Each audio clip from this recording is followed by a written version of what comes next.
Now, let's turn to an expert for a deeper analysis of U.S. Vice President Harris's visit and North Korea's timely provocation. We have Professor Schattle of Yonsei University with us this morning. Good morning. Good morning, Do-hyun. Kamala Harris is set to visit the DMZ during her stay in Korea. What does this say about the current situation regarding North's hostilities in the region, keeping in mind that the North launched missiles the day before her visit? Right. Well, it's almost perfect timing, I think, for Vice President Kamala Harris to reaffirm the U.S.-South Korean alliance, and that's pretty much what I expect we'll see from her when she goes to the DMZ. I'm thinking whenever she gives a speech during this visit to Seoul that she will use that nuclear test use the missile test rather, as all the more opportunity to reaffirm the status quo, especially with the possibility of a nuclear test looming sometime in the next month, as you just reported. So I expect she'll say that the allies stand together to uphold the ceasefire that stopped hostilities in the Korean War. That would be a typical comment at the DMZ, that the purpose of this presence is to deter against any potential conflict, let alone aggression from North Korea. And perhaps she'll vouch for political liberty and human rights in her speech as well, depending on the context. Now, it doesn't seem like it surprises you at all. No, not at all, because North Korea generally wants to have the attention when a visiting U.S. dignitary comes by. And, they have been also on a trend of increased missile tests over the past year and a half or so, really ever since the diplomacy with former President Donald Trump fizzled out. You've seen North Korea resume this kind of testing. And there hasn't been much diplomacy directly with the Biden administration at present as well. So I think they just want to make sure they're at the forefront of the agenda when Vice President Harris visits. So in a sense, it's almost, perfect timing for her to come and make a statement. Right, and now let's shift focus to the economy between the two countries. The Inflation Reduction Act, although a U.S. law, has been making the headlines here in South Korea. Many politicians have already said they're looking to resolve the issue of the law, which puts South Korean EVs at a disadvantage in the U.S. market. Will Kamala Harris be able to put these concerns to rest? Well, Jo-hyun, it depends on what Vice President Harris says, I think, while she's here. I mean, as you've been reporting and as we've all been seeing, South Korean companies and also the government are really worried that the recent U.S.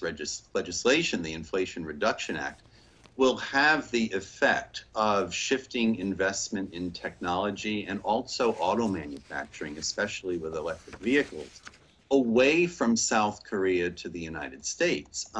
But so far, when Vice President Harris has been speaking on this issue, she seems to be standing behind the recent legislation, not about to support any kind of modification of it. And it's interesting, the U.S., as I think we've been seeing, has been trying really hard to reverse 4 decades of job losses in manufacturing to factories around the world. And in fact, it seems to be working. Interestingly, this is one strategic line of consistency, almost a rare line of consistency from the Trump presidency to the Biden presidency. Just about everything else between Trump and Biden has been quite different, but both major parties in the U.S. right now have this agenda of bringing more manufacturing jobs back to the U.S., even if it involves some measures of protectionism, and even if that has some negative impacts on U.S. allies and trading partners. So I'm not really sure that this will reverse, no matter what Vice President Harris has to say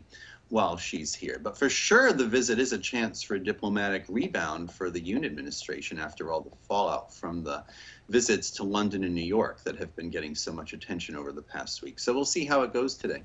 Right, and there's another chance of redemption, perhaps. Will President Yoon look to discuss the possibility of a currency swap, with Harris seeing as the U.S. dollar has gained so much over the South Korean won?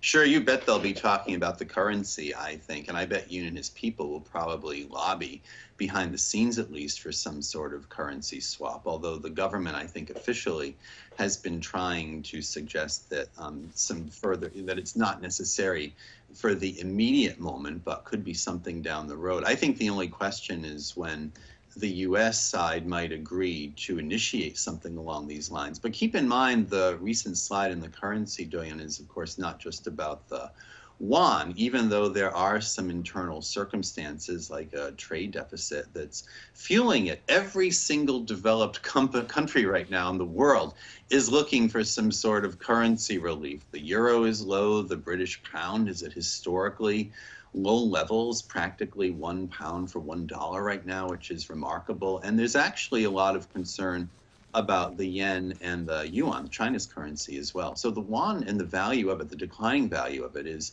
drawn into much larger economic shifts. And I do think, however, it wouldn't hurt to have some sort of currency swap just to provide that extra reinforcement for South Korea that dollars will be easily available, readily available, if the crisis on the Asian side starts to accelerate. Because there is some concern in financial circles that if the yen and the yuan get weaker still, that this could have some destabilizing effects for the economy in the entire region, not just in South Korea.